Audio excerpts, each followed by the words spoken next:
Now let's look at what are the features of Java.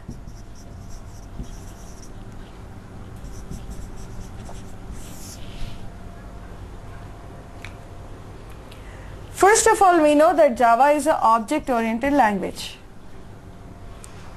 Java is almost a purely object-oriented language. One example of purely object-oriented language is Smalltalk.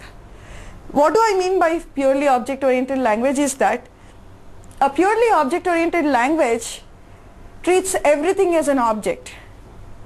Okay? Now Java is almost a purely object-oriented language. Now what is missing therefore? First of all, everything here in Java is also treated as objects, except that we do have primitive data types. Okay? Second,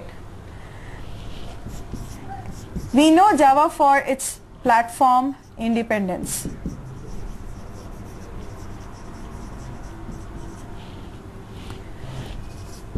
And architecturally neutral. So Java is platform independence as well as architecturally neutral. Now what do I mean by this? Platform independence means Java program, when you write the code and compile the program, still you are able to take that compiled program and run it on any platform, that is any OS. Okay, so it is independent of the OS. Now what makes it independent, we'll talk about it a little later. And it's architecturally neutral, which means on any hardware it works. So Java works with 32-bit platform onwards. So what makes your Java platform independence? It is the JVM, that is the Java Virtual Machine, and the bytecode.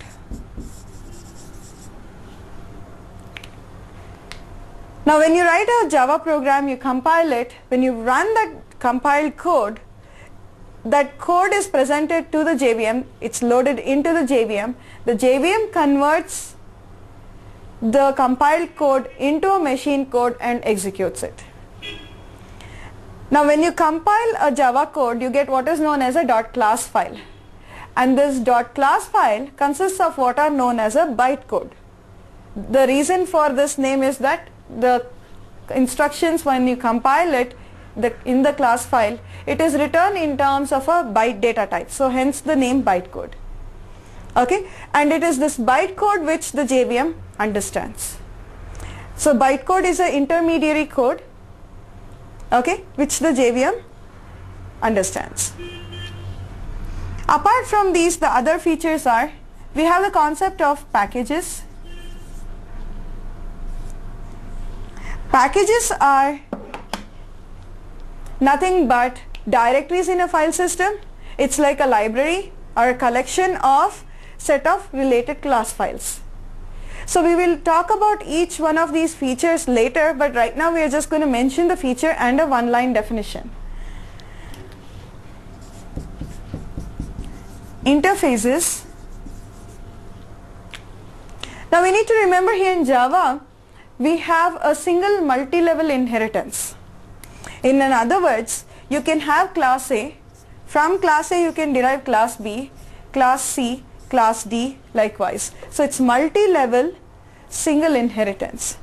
Of course you can have class A inheriting from class A like this, but we cannot have multiple inheritance. For example, I cannot have A and B both being parent to C. This is not allowed in Java. The complexities of C++ have been reduced in Java by avoiding certain features like multiple inheritance. Because in Java there is no way of saying, if suppose in class A I had a function f1, class B also has a function f1. Now class C, how do I resolve which function I am talking about, whether it's coming from A or B? So all this has been removed. So therefore it's single multiple inheritance in Java. Now interfaces are nothing but purely abstract class types in Java which can be multiply implemented on a Java class. So interfaces are used for dynamic binding. You cannot really say that it is used as a replacement for multiple inheritance, because when we talk about multiple inheritance, we would like to inherit the defined contents as well. But interfaces, as we said, are purely abstract. There is nothing defined in an interface. We'll look at that again later.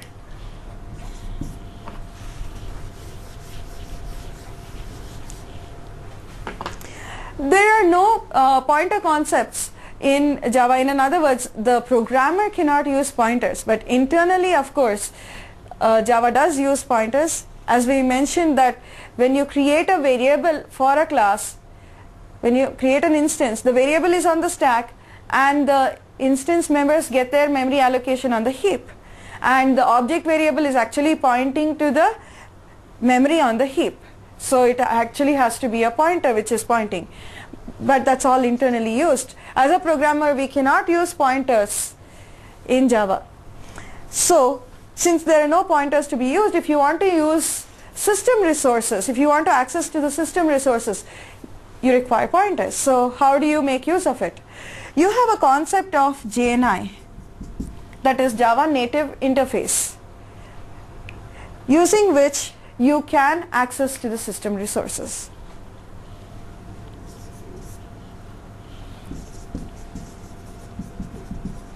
Exception handling. You might get errors at runtime.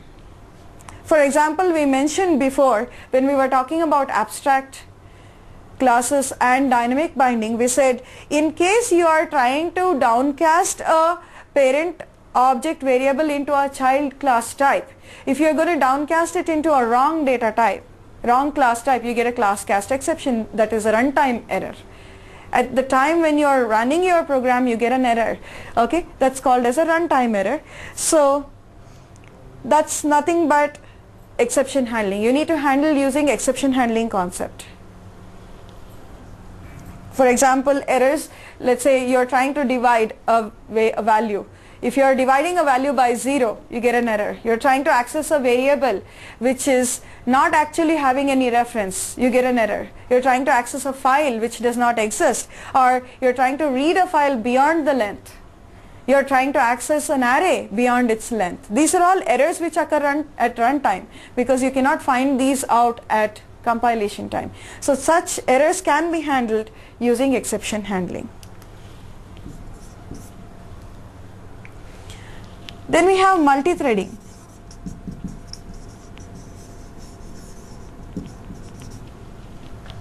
So multi-threading is another concept or a feature which actually lets you make use of your CPU time in a better way.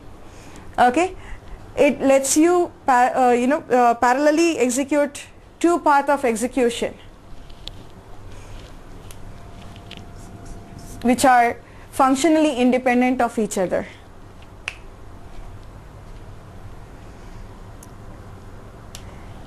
Then of course we have two types of programs that we can write out here.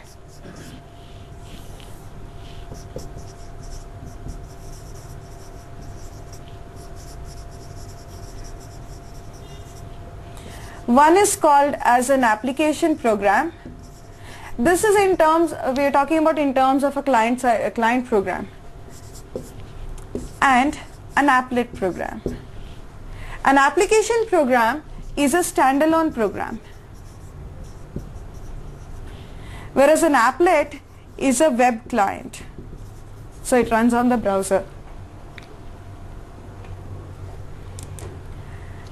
An application, since it's a standalone program, standalone programs always have to start at a particular point, and that's nothing but the main function. So we need to have a main function in case of a application program, whereas in case of an applet it has its own life cycle.